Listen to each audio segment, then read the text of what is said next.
There are many demands on individuals and organizations. We need to get things done and deliver results, often under stressful conditions. We are also expected to bring value to our customers in the organization through innovation. This requires us to be able to access a variety of mindsets that comprise a range of thoughts, emotions, and behaviors. When people are under stress, they often don't feel safe to express their talents fully or take risks. In this self-protective mindset, people don't bring their full potential to their jobs, and they can have a very restricted view of possibilities. In a success mindset, we feel empowered, and we are able to bring the full array of our abilities to work and contribute to both our personal success and the success of the organization. So what is the opportunity?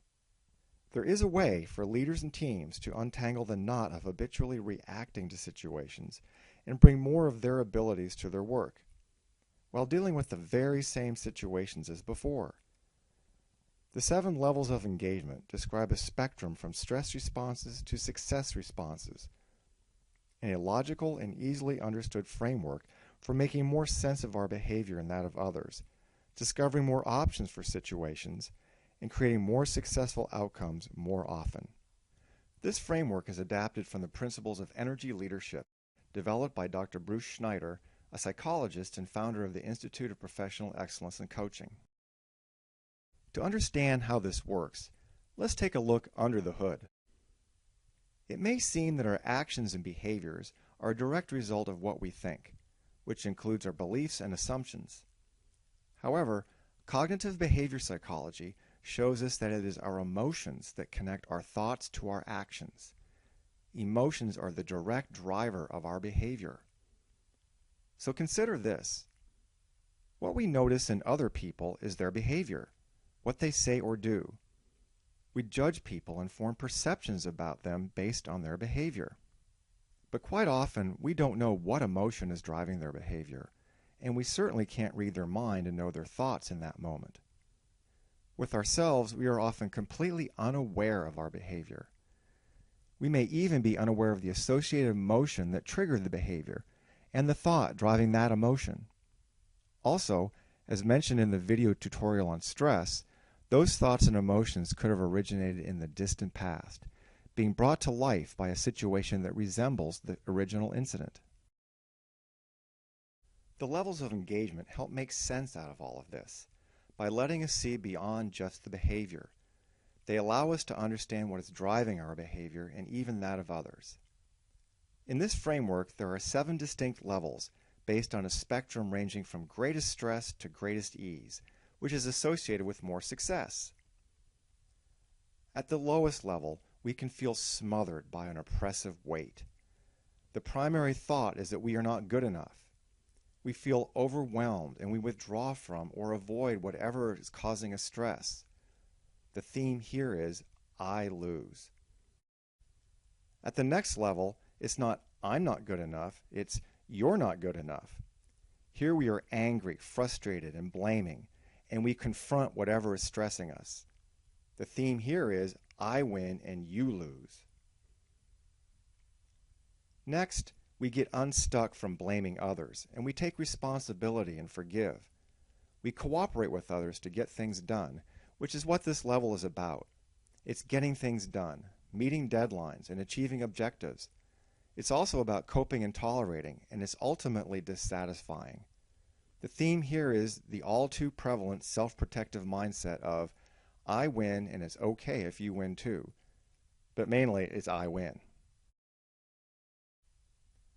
Moving up, we now have concern and compassion for others.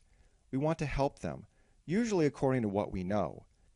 And we would also like to feel appreciated for our efforts. So the theme here is, you win, and I'd like to win too. As we move up to the next level, we experience a noticeable shift. We start to see many more perspectives than just our own. We feel more empowered and act to empower those around us. That leads to a mindset in which we think about opportunities. There is a sense of trust, and we truly collaborate with others to bring opportunities to fruition. The theme here is, we both win. At the next level, we see the big picture, and we truly comprehend what would make the day of others. This is where innovation happens as we create value with new ideas. The theme here is everybody wins. And at the highest level of engagement, we are non-judgmental, especially about ourselves. And without the baggage of our own self-doubts and criticism, we are free to try things. Here there is no real failure, just opportunities to learn, which is how we grow and thrive. Importantly, none of these levels is intrinsically better or worse than the other. They each serve a purpose. The key is to choose the level of engagement that best serves the situation. So what are the benefits of understanding these different levels of engagement? First, we can create clarity out of confusion. We make more sense of our behavior and that of others. This is what I love about it. It makes complete sense, which provides me with so many more choices in situations than just reacting according to old assumptions.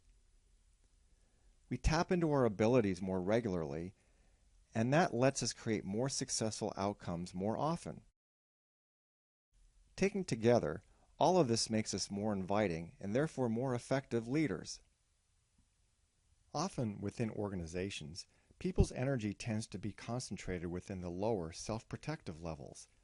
Here we are focused on getting things done and staying out of trouble. Notice how their leadership and innovation mindsets are at the higher range of the engagement spectrum. Sometimes we need to focus on getting things done. There are deadlines to meet. But in order to be empowered and empower others to optimize their abilities and to be able to innovate on both a small and large scale, we need to be able to access the higher levels of engagement. By understanding this framework and creating new habits around that awareness, we can purposefully choose the level of engagement that will best serve the situation. That will optimize the success of the individual and the organization. One way for people to learn about energy leadership and the levels of engagement is to experience it for themselves. The Energy Leadership Index Assessment, or ELI, is a tool for showing how one's energy is distributed among the different levels under normal conditions and under stress. Unlike personality profiles such as DISC, Caliper, and others, in which our personality traits tend to be hardwired, our energetic profiles can be modified. We can get unstuck from old habits and discover new options for situations that can work right away. There are several ways for working with individuals and groups so they can discover how to bring more of their abilities to their work while dealing with the very same situations as before. I look forward to discussing this.